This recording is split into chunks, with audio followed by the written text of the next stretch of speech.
Ex-batalyon ng balagbag na naman.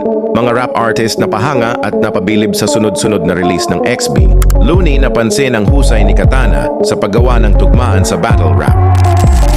Kahapon, Abril 11, 2025, naglabas ang Ex-batalyon ng 7 sunod-sunod na kanta. Dahil dyan maraming nagulat at namangha na rap artist sa quality at husay ng pagkalikha nito. Una nilang ni-release ay Fun. Sinundan naman agad ito ng 43X. Sinundan naman ito ng For Me, All Night. Hamig. Sinundan ng Make Her Dance. At ang huli ay Legacy, kung saan marami ang napabilib sa ganda ng music video at lyrics ng mga artist. Ika nga ni Shernan, Panis lahat. Panis lahat. Okay, ina. Budget. Budget. Casting. Verse, flow, beat. Wala na. Panis lahat. XB. Wala na. Masasabi ko dyan. Okay, inang yan. Congrats, XB. Solid talaga.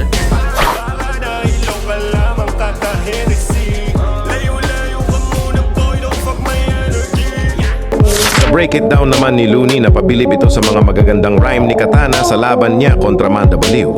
At yun nga, napansin ko yung signature na parang tugmaan ng isang tunay na lyricist talaga dito kay Katana. Parang napapansin ko yung disiplina niya sa pagtugma. Maganda yung mga rhymes na ginagamit niya. Yung banat niya na walang katangi-tanging katangian. Ako makitang manalo ka nang walang binibitawang pandiinan.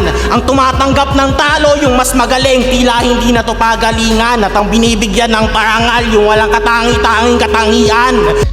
Ang ganda nun. Kumbaga, magandang punto yun na sinasabi niya na minsan nababaliktad dito sa judging kung sino ba dapat yung manalo dahil minsan nagti-take over yung popularity kaysa sa actual talent. So parang ito yung punto na gustong sabihin ni Katana dito.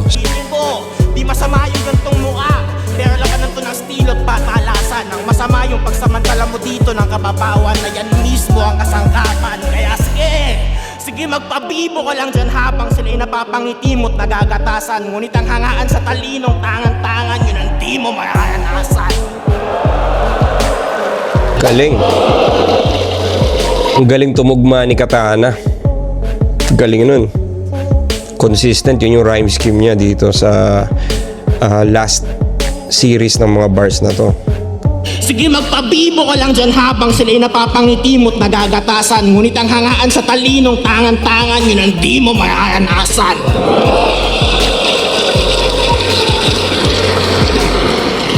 Pinakita niya rin lalo dito yung pinagkaiba nila ni Manda Baliw sa paggawa ng tugma. Mas intricate si Katana sa rhyming.